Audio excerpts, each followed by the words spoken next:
هو روح كاهنة مصرية عاشت في جسد طفلة وبدأت تسجد وتبوس رجله، واكتشف حاجة غريبة في أم سيتي إن هي كانت بتسحر التعابين.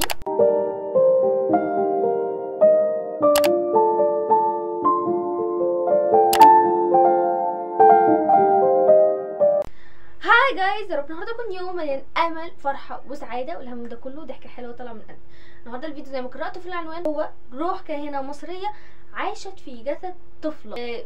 طفله مش من هنا، يعني مش من مصر، بلد تانية، لغه تانية، ثقافه تانية، حتى ديانات تانية. فالنهارده حبيت احكي لكم قصه ام سيتي. بس قبل ما احكي لكم بالقصه عايزه اقول لكم اصلا يعني ايه تناسخ ارواح.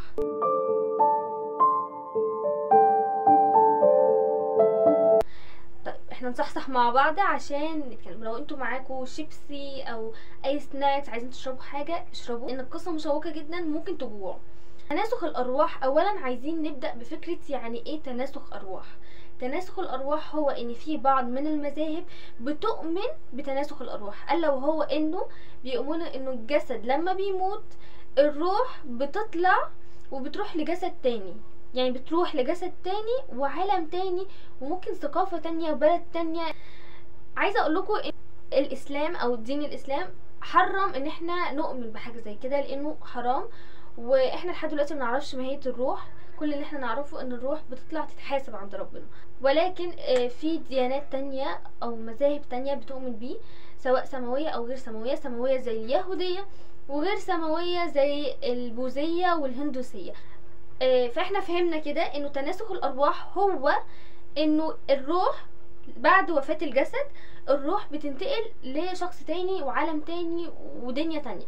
علماء كمان مسلمين بالمناسبة بيؤمنوا بتناسخ الارواح وجايبين ادلة واثباتات وحاجات، بس احنا ملناش دعوة. وفي قصص لحد دلوقتي محدش يعرف تفسيرها الا انه الموضوع ده عبارة عن تناسخ ارواح. النهارده ناويه احكي لكم عن اكتر قصص مريبه وملهاش تفسير لحد دلوقتي، وهي قصه دروسة. بس قبل ما نبدا بالفيديو يا ريت تشتركوا في القناه وتفعلوا زر الجرس عشان يوصلكم كل الفيديوهات الجايه. اكتبوا لي تحت في الكومنت لو انتوا بتحبوا القصص دي، لان انا عندي كميه قصص رهيبه زي دي كمان فيها فكره وكمان ملهاش تفسير قوي.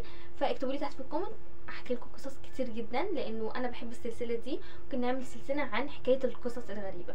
قصة دروزة انا مش عارفة انا كنت منطقة صح ولا لأ، بس المهم عندنا القصة كانت ان البنت دي كانت عادية جدا، طفلة بتلعب بتنبسط بتفرح كل حاجة طبيعية لحد ما كملت سن ال3 سنين، لما وقعت من على السلم واغمى عليها فجابوا لها دكتور. ولما جابوا لها دكتور وكشف عليها قال ان هي اتوفت، يعني انه خلاص قلبها وقف، وكان سبب الوفاة هو جلطة في المخ او سكتة دماغية. ساعتها اهلها حزنوا جدا عليها وكانوا زعلانين جدا، ولكن انه يكتشفوا انه بعد ساعة من كلام الدكتور قامت لقوها جات وقعدت تلعب وتتنطط وكأن مفيش اي حاجة، يعني حتى مفيش حتى علامات ارهاق عليها، علامات تعب، علامات اي حاجة، انه كان في خبطة من شوية وانتي قلبك وقف، انه انتي توفيتي وفجأة رجعتي.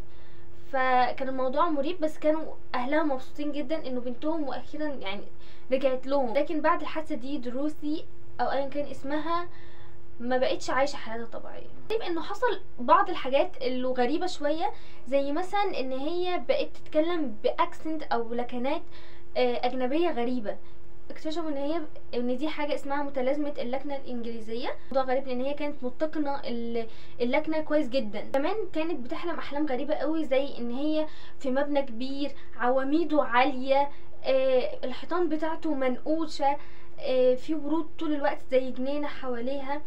وكانت مامتها بتدخل عليها وهي نايمه تلاقيها زي ان هي بتعيط او بتتنحب كده، ان هو يعني بوادر عياط مثلا، او هي كانت بتعيط ودايما بتلاقيها بتخرف او بتقول وهي نايمه ان هي نفسها ترجع وطنها وان دي تكبر شويه. وبقت تهتم قوي بالحضاره المصريه القديمه، بقت تسمع عنها في الراديو، بقت عندها شغف قوي ان هي تعرف كل حاجه عن المصريين القدماء. وعشان اهلها كانت شايفين ان هي عندها الشغف ده فقرروا يودوها المتحف البريطاني. وطبعا احنا كلنا عارفين ان المتحف البريطاني واخدين نص اثارنا. حاسس انك هتوديني في داهيه على فكره. ايا كان فكانت الغريب اللي بتعمله ان هي كانت بت بتبص على البتارين او الباترينا، يعني اللي هي اللوح الازاز ده او الصندوق الازاز ده اللي جواه الاثار، بتبص عليها بشغف. وكانت تصرفاتها غريبة لدرجة ان هي لفتت انظار الناس اللي حواليها، ان هي كانت بتقول ان هو ده مكانها وان هو ده وطنها وان الناس دي هم قريبين منها. وكانت بتعمل حاجات غريبة لدرجة انه حصل ان هي شافت تمثال وبدأت تسجد وتبوس رجله. وهنا كان المنظر غريب جدا، وكان كل الناس بصلها، حتى اهلها انحرجوا وقوموها بالعافية وخدوها من المكان. دروسي او البنت دي كبرت شوية وبدأت تتعلم باللغة الانجليزية ان هي تكتبها وكده، وكانت دايما بتقول لاهلها ان هي حاسة اللغة المصرية القديمة مش غريبة عليها، وانها حاسة ان هي فهماها او عارفاها، لدرجة ان هي لما كان عندها 7 سنين فعلا بدأت تتدرب عليها، وانه حاجة صعبة قوي انه حتى اللغة دي في مصر دلوقتي مش دارجة، يعني اللغة دي اصلا محدش بيتكلم بيها دلوقتي، فتخيلين ان هي تبقى عندها الاهتمام ده. حصل لها مشاكل كتير قوي في المدرسة لانها كانت بدأت تقارن الديانات المصرية القديمة بالديانة المسيحية بتاعتها، وبدأت تقول ده في المدرسة. يعني كانت قاعدة في المدرسة قدام المدرسين بتاعها وتقول لهم وتقعد تتناقش معاهم في الفرق ما بين الديانة المسيحية والديانة المصرية القديمة، لان كان في مصر القديمة في ديانات كتير جدا، يعني مش ديانة واحدة. اوكي، لحد ما كبرت شوية وراحت مصر، يعني كانت صغيرة، يعني كان عندها 7 سنين 8 سنين حاجة كده. كبرت وراحت مصر وراحت شافت معبد الملك سيتي الاول في منطقة ابدوس في سوهاج، وساعتها راحت قالت لمامتها انه ده يعني ده مكانها، ده المكان اللي بتحلم بيه. زي ما قلت لكم ان هي وهي صغيره كانت بتحلم بمكان بمباني واعمده وجنينه وحاجات كده. فاول ما شافت المعبد ده قالت لك هو ده بيتي، هو ده مكاني، بس هو ليه متهدم كده وليه شكله كده؟ الموضوع كان فعلا غريب قوي، وكان اهلها مستغربين جدا. وكان الاغرب ان هي لما شافت صورة المومياء بتاعة سيتي الاول قالت لمامتها انا اعرف البني ادم ده شخصيا. ولو فاكر ان الغرابة وصلت لهنا فلا، كمل معايا الفيديو عشان تعرف ان في حاجات غريبة اكتر حصلت. اوكي، كمان نسيت اقول لكم ان هي لما راحت المعبد ده ساعتها راحت صرخت وقالت انه فين الجنينة او الحدائق اللي كانت موجودة هنا، وليه ما بقتش موجودة؟ ليه المعبد اتهدم كده؟ غريبة. وكمان عايزة انبهكم ان هي عمرها ما راحت مصر. دروسي كملت 10 سنين ولفتت انتباه الاثري الشهير البريطاني، علمها اكتر وخلاها تتقن اكتر اللغه الهيروغليفيه. الموضوع ما وصلش هنا، الموضوع وصل انه لما كانت عندها 14 سنه بدات تحلم او تشوف رؤى مش حلم، على اساس ان هي حقيقيه. يعني كانت بتقولك انا ببقى قاعده وشايفه كل حاجه، فزي مثلا ان هي كان ملك سيتي قدامها وبيكلمها. كانت بتشوف كمان رؤى تانية ان هي مع بنات في معبد او في مكان مقفول، وهي مع بنات نايمين على الارض ومربوطين، وبيجي راجل كبير في السن ماسك شعلة من النار وبيشوفهم اذا كانوا مثلا هربوا او لسه مكانهم ولا لا. كمان شافت رؤى تانية زي ان هي في شخص بيحاول يستجوبها، ولما هي كانت بترفض ان هي تعترف بحاجة معينة كان بيضربها. اوكي، دروسي كبرت وبقى عندها 27 سنة واشتغلت في لندن في مجلة متخصصة في الرسم الشخصيات المصرية على هيئة كرتون. اوكي، وهناك اتعرفت على الامام عبد العظيم، هو طالب مصري. حتى بعد ما رجع مصر كانت بتتكلم معاه، يعني بتتواصل معاه لحد ما اشتغل بقى مدرس انجليزي، وبعديها طلب منها الجواز وهي وافقت. وساعتها دروسي وصلت مصر سنة 1931. المهم كان الغريب ان دروسي كان اي حد بيشوفها كان بيعجب بيها ويحبها جدا، وخلفت من امام طفل وسميته سيتي على اسم الملك سيتي، ولحد دلوقتي هي مشتهرة بالاسم ده اللي هو ام سيتي. في مرة اتقابلت مع سكرتير اثري شهير واكتشف حاجة غريبة في ام سيتي، ان هي كانت بتسحر التعابين، يعني كانت بتقدر كأنها تتحكم فيهم، يعني كانت التعابين بتخاف منها. هو مستغرب وقال لها انه الموضوع ده كان بيعملوه القدماء المصريين، كانوا بيتحموا بالتعابين دي بالسحر. كمان في مرة دخلت هرم ولما دخلت الهرم ده كانت قبل ما تدخل خلعت الجزمة بتاعتها بره علشان تدخل احتراما لقدسية المكان. وكان الغريب انه محدش كان بيعمل كده، وما زلنا محدش بيعمل كده غير القدماء المصريين، هم بس اللي كانوا بيعملوا كده. الموضوع ما وقفش هنا، والموضوع بدأ يتطور لسنين بعد سنين، ان هي مش بس بقت تشوف رؤى غريبة على قد ما كانت اللي بيحصل ان هي روحها بتخرج من جسدها. فبتقول هي اللي بتحكي، بتقول ان هي بقت تصحى من النوم وفجأة تمسك ورقة وقلم وفجأة تكتب كل اللي شافته في الحلم عندها. غريب بقى ان هي بدأت لما كانت بتصحى وتكتب حاجات غريبة بدأت تحكي لكل الناس ان هي كانت عايشت مع المصريين القدماء من آلاف السنين وحاجات كده غريبة.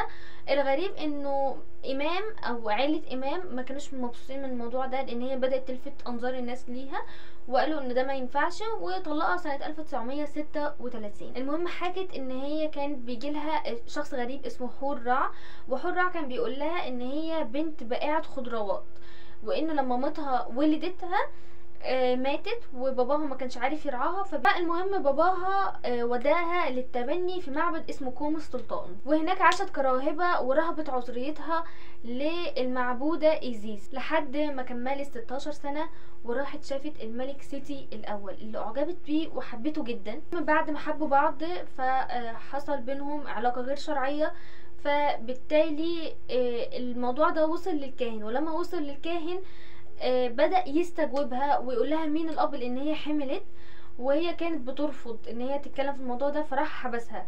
ولو تفتكروا في الفيديو انا قلت لكم ان هي كانت دايما بتحلم ان هي في مكان مقفول مع بنات، وكان ان في شخص بيستجوبها وهي كانت لما بترفض تتكلم كان بيضربها. فده شبه اللي هي بتتكلم عنه. ده مشين جدا لان انت وهبتي عذريتك للمعبودة ايزيس، فبالتالي ما ينفعش تعملي كده، وان انت لازم تتعاقبي، وان ده حاجه جدا مهينه للملك سيتي الاول، فما ينفعش تعملي كده.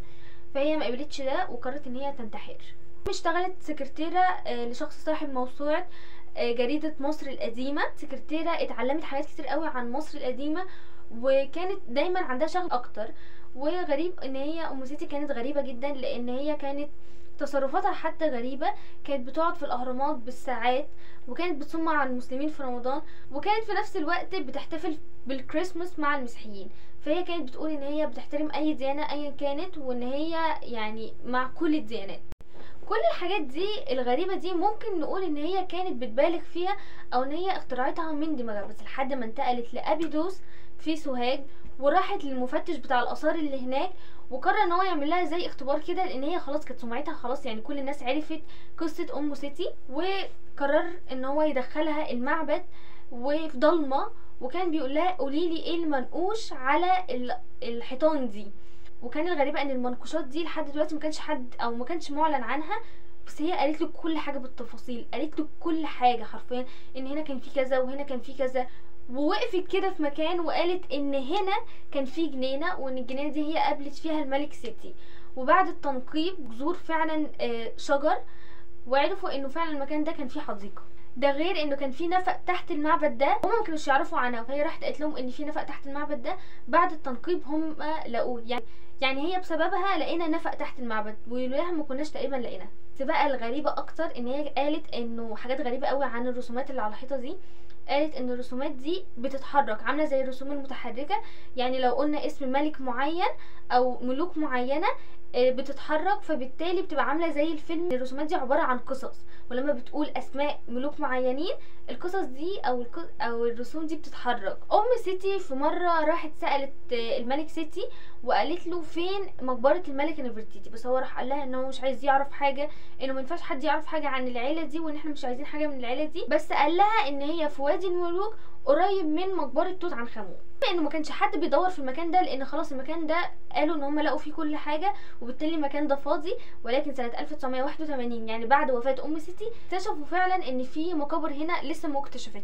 كمان ان هي كانت غريبة جدا، لان كانت ان هي بتعالج الناس بطرق غريبة بالاعشاب، طرق بكلام حتى غريب، وكانت تقول ان ده على ايامها كانوا بيعملوا كده. بس كل الناس كانت بغض النظر عن الكلام اللي كانت بتقوله ام سيتي، بس كل الناس كانت بتحبها، كل الناس كانت بتحترمها جدا، وبتوع الاثار كانوا بيحترموها جدا، لان هي مزجت ما بين لطافتها وان هي كانت لذيذه جدا، وفي نفس الوقت كانت بتقول لهم على اماكن حاجات موجوده حقيقه. النهارده انا حكيت لكم قصه ام سيتي الغريبه اللي لحد دلوقتي مفيش حاجه علميه مثبته بتقول او بتثبت ايه تفسير الحاله دي. وبس، وكده نكون وصلنا لنهايه الفيديو. فلو عجبكم الفيديو يا ريت تشتركوا في القناه وتفعلوا زر الجرس علشان اوصل لكم كل الفيديوهات الجايه، وكمان تكتبوا تحت كومنت لطيف. وبس، باي.